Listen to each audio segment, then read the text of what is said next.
This is a beautiful little airplane. What's it called? I like to call it a Grand Spree Model R. Now, why would you call it that?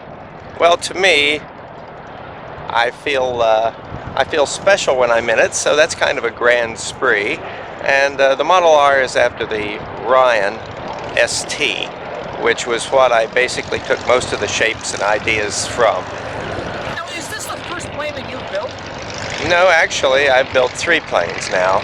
I built a Lazair Ultralight back around 1980. That was by Dale Kramer up in Canada. That's correct. And I chose that design because I liked the engineering. And then I've also built a Zenair 701 from plans. And I built that in the real early 90s. I like the engineering on that one too, but actually sheet metal planes is my favorite type of work. So, how did you go about deciding to build this airplane? I mean, you had the 701 and then now you just got the idea in your mind all of a sudden you're going to do this?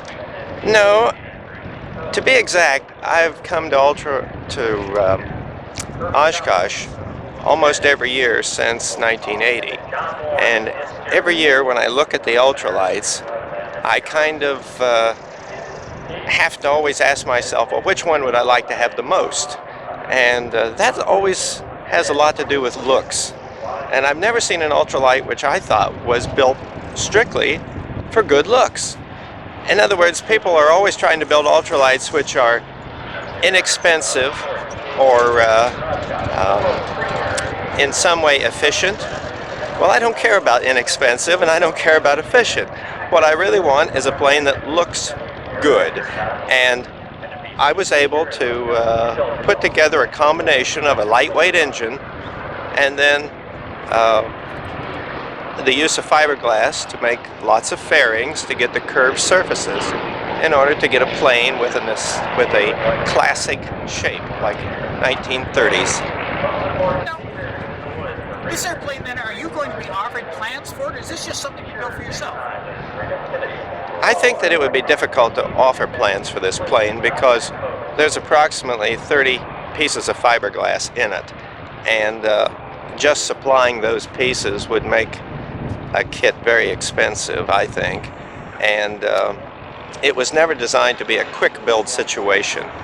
So unless a lot of things were offered pre-done, I think it might just be hard to do. So you built this airplane basically from sheet metal laying on the floor, an idea in your head, and you really didn't have any jigs or anything done. You had to do basically everything from start? Yes, I'd have to say that. Was there any type of tooling that you had to actually build in order to do this yourself? Well, you can't really do a sheet metal airplane unless you have a metal brake. In other words, you have to have at least a 4-foot metal brake to make the parts. And of course the usual hand tools and riveters and things like that. Over the years, and because of my other projects, I have collected quite a few tools. But it doesn't take a lot of space to build a plane. I actually built this plane in nothing more than about a 15-foot square area. What I'm trying to say, 15 by 15 floor. Like a single car garage, basically. Exactly, yes. Now, what type of construction are you using in the fuselage then? The fuselage is what you call a stressed skin. In other words, you have bulkheads, and then the skin of the plane itself is what carries the strength from one end to the other, along with the doublers, which run the full length. So this is all riveted together, there's no welding or anything like that? The only welding is a few parts in the landing gear and some of the control stick base. And maybe a couple of parts in the tail controls, but it's all AVEX pop rivets.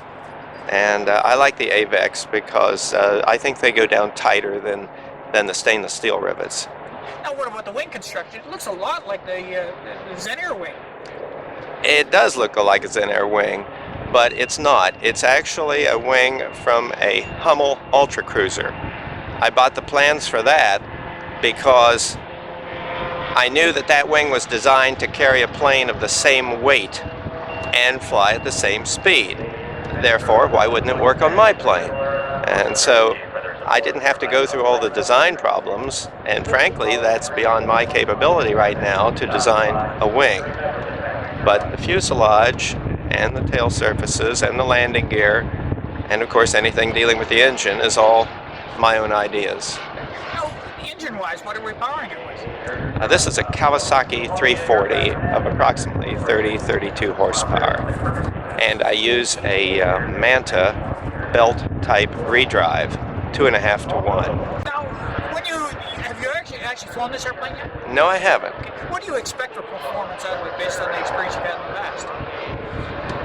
I think with only using 30 horsepower, that although the aircraft is very clean as far as drag is concerned, I'm expecting very close to 65 as far as a good, reasonable cruise. And with this much wing area, and as thick as this wing is, approximately 10 inches,